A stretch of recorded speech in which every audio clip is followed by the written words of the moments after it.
10 years ago, Bob Zimble was facing an uncertain future trying to keep his business alive. He had an inventory of 34,000 mink, but overseas mink farmers were producing pelts more cheaply than he could.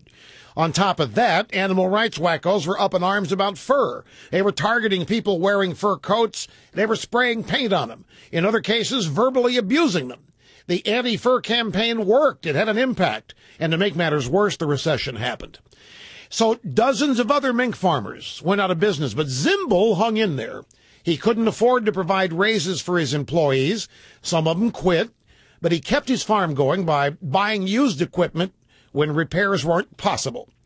And now there's light at the end of the tunnel for the guy. The fur business is booming again, but not East Coast or Hollywood elites creating the boom. It's the Chi-Coms.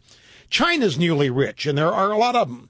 They really like status symbols, gas-guzzling expensive cars, and beautiful, soft, opulent fur coats. And while China does have fur farmers, they can't produce the high-quality furs that come from farms like Bob Zimble's. So Bob's business is once again prospering. He's growing, he's expanding, he's producing more minks and more furs than ever for the Chi-Coms. Now, you animal activists, now you go to China. You spray their coats, harass their rich. See how long you stay in business dealing with the Chi-Coms the way you deal with us.